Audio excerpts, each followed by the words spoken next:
جهێژای ئیبراهیم برۆ ئەندامی کۆمیتەیە پەیوەندیان دەرڤیانە کەسێ دپرسم لە ستودیە میوانەمە هێژای ئیبراهیم تو بخێراتیە کوردستان 24 ئەوال حەلەبێ چێبووی هین چاوەڕێ بوو دەمەکێدە بەحس دەبوو نوێ شەڕێکی گران لە حەلەبێ چێبێ لێ بڕاستی پشتی تێکچوونە میلیشیاتی ئەیرانی دیڤان دەمێ داویدێ دیارە هەنێکی ئالیەن ئۆپۆزیسیۆنێ بهتر دەرفەت دیتن رژیم و هەنێکی زعیف بێ لێ ئەوان بخواژی بەهوەر نەتکرد وێ بڤێ زعیف بوونێ بێ یعنی بەلکی پلانێوان دەردۆری حەلەب بوو ژە ئالیکی دێ گروپا هەیە تەحریر شام ئێریش کرد ژە ئالیکی دێ yani çekdarên opozisyona Sûriyê got girêdayîne bi îtilâfa Sûrî ve ew êrîşkirin lê yani tu bergerî ji alî rejîmê de nehat kirin ew bû derfetek gi xelkê Helebê bêhtir yani bi leztir derbasî bajarê xwe bibin û aniha hûn zanin yani rewşketî bajarê Hemadê şer dibe. Grupên çekdar sedên watiya Helebê bû kontrol kiriye girtiye destê xwe Esed jî dibêjîtin em dê waş nav beyn. Terûr zimanê hêzê fam dike kî dibe bila bibe em ê wan tune bikin. Tu çawa vê fam dike? Yani eger Esedê berxwedanê, Esedê ji nav birinê, Esedê vegerandina temamê Sûriyaya بۆچی بێ بەرخۆدان ji Helebê derket bê şer derket di bahoriya min de ew rastiya wî bû ya got bê şer derket û aniha jî ev axaftinê mezin dike li paş wêna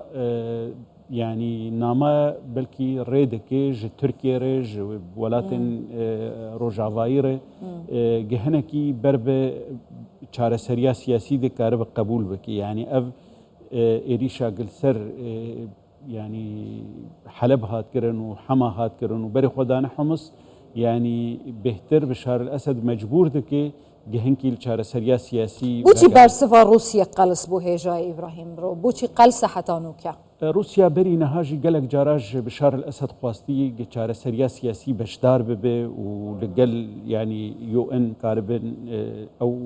opozisyonê hin cara yani gav nabavêjin her carê Bişar el-Esed xwe bi Eyranê xurt dikir. Rûsya zanige aniha Eyran gelekî lawaz bûyî di wê derê de xwast namekê bigihîne Bişar el-Esed ev yani neerêkirina wî li ser çareseriya siyasî wê wî bêşîne û wextê Rûsya li ezmanê Sûrî li dijî grupê çekdar şer neke grupê çekdar karin bigên Dîmeşqê jî nebigên Hemsê tenê. Başa piştî 4 salên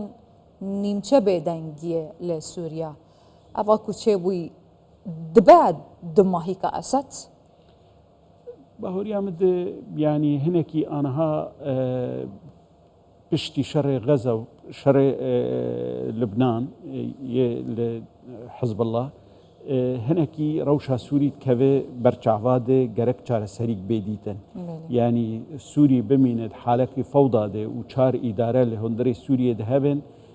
hinekî metirsîkê çê dike yani hinek xelkek li ser perçebûna Sûriyê de tirse hinek jî li ser ama Sûriye bixwe parçeye tewaw aniha yani bi vê karê han hinekî ew devera Heleb û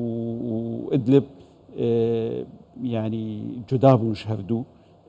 heyet Tehrir Şam deverkê bû hikûma mueqet li deverekê bû di bahoriya min de ana firehbûna erda girtin ji ber heyet Tehrir Şam nayê qebûl kirin ji ber li ser lîsta terorê yê ew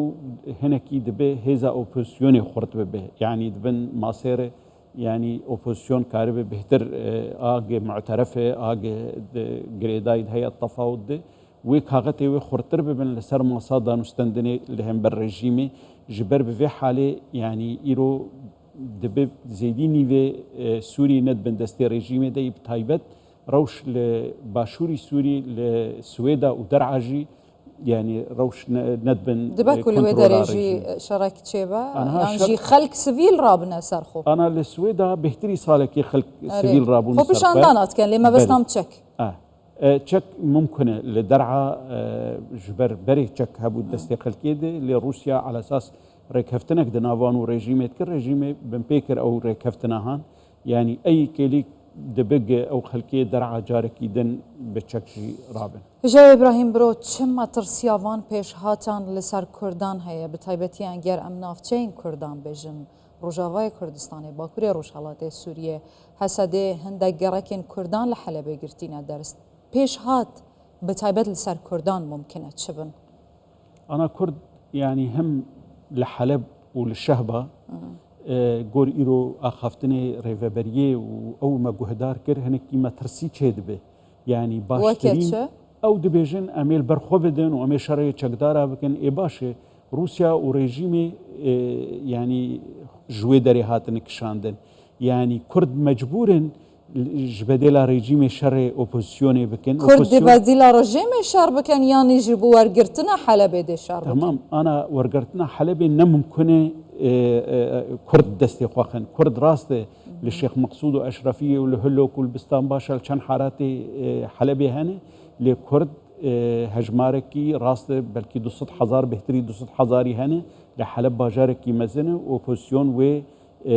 كنترولا حلبي بكي ودر دور حلبي جي دور او خلكي بنابر بون جعفريني وهاتن الشهبه يعني ايرو تم مصلحتها كردات هنا قشرك الويدا بريتشيب يعني جارك يدن كرد بري پنابر بونه پنابر ببن و هرانجی کیدن يعني وزوستانا دجوار يعني تنه تی خواستن گیپکی قارب بشر لهفهاتنه که لوی دوری الاپوزیسیونی بکه لی مترسیا مسترجی چیه دقوناغا بيد جاركي دن تركيا بدنجي بلند بيجي از قصدي يبكي بككي لسر سينوري خوا قبول ناكم و اوجي روج بروج يعني مرد بيني نزيكتر دبي دفري كردي لروجهلاتي فراجي تيكفن بن مترسيه دي شو هي لسر في دانجويا دبيجن دنابرا تركيا وروسيا ريكفتنا كهي جبو في اوبراسيونا جاليه تشكداران و دست بكري لسر حلب انا يعني لغوري ام دشوبينن دبي قالك دولة هناكي هاجي هبن انا تركيا دبيجاز لا عليكم جبي شري امريكا جدبيز لا عليكم جبي شري ليه تفد متفقا ريجيم جنهكاري وجبر سببا علاقاتي بايرانيري وبميليسيا ايرانيري هشت ايريشي او بكي حتى يعني اوبراسيونا اوبوزيون بيرابو نافيكر رد العدوان يعني جبر ريجيم بلاخوا فنتكر جبر ولوجي ادبجم بهتري روسيا وتركيا هاج في روشي هني يعني حتى امريكا واوروبا جي هاج او تشتكو واسد دبيجا ام باش دافاجريان حتى بهستربن وفجرن ناتني حلبي وحماي تمام سوريا ور بگرن ابا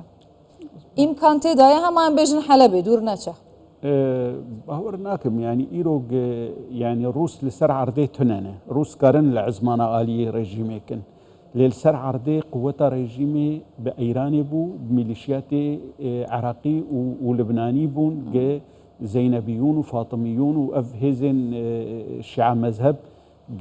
آلية رجيمي تكرن ايرو للسوري قالك يقلس بونه وقالك يعني خوفشارت نجي وان دفراده اگه بری خوب دینا قاده ام دبینین کوچک دارین تحریر الشام زینبیون فاطمیون و پیدا هروان نوان همویان هر پیش داد چن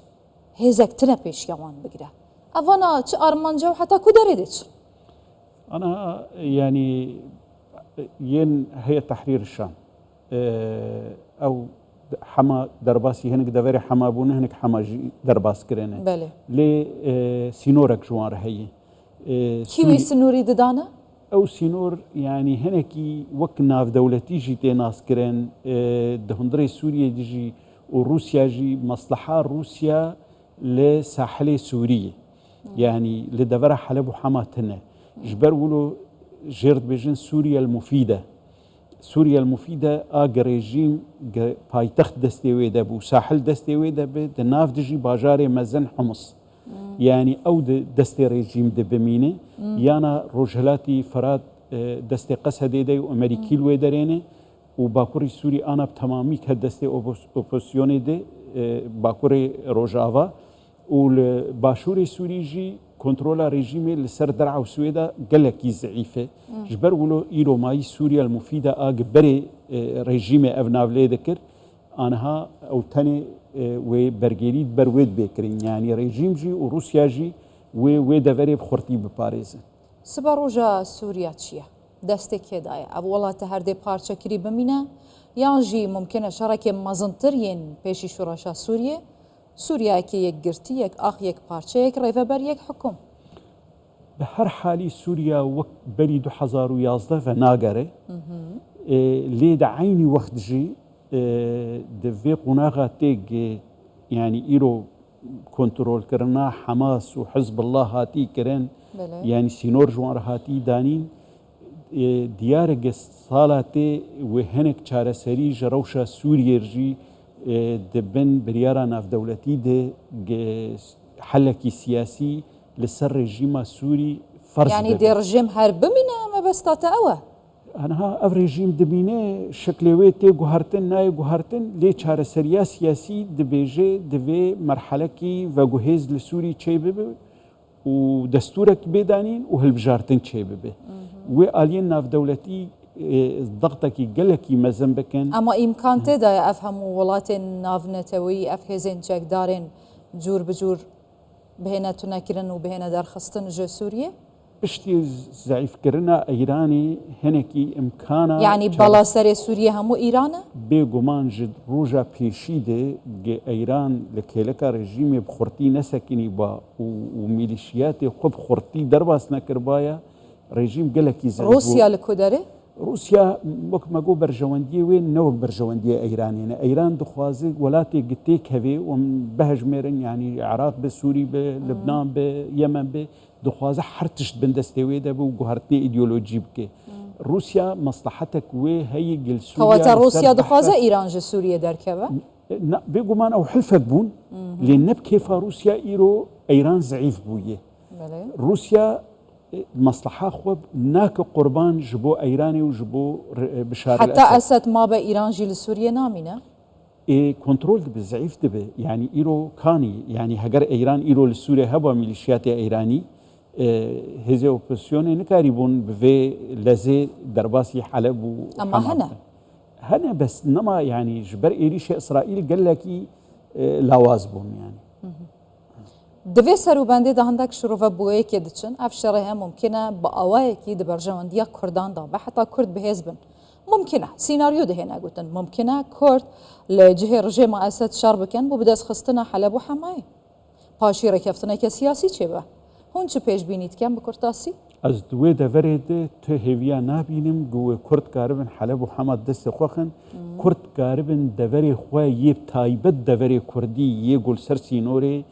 دولتا تركيني جعفرين حطاني بديركي باجاري مت 5 كيلومتر ده لسر سينوري تركيني ام تاني كاربن وي بباريزن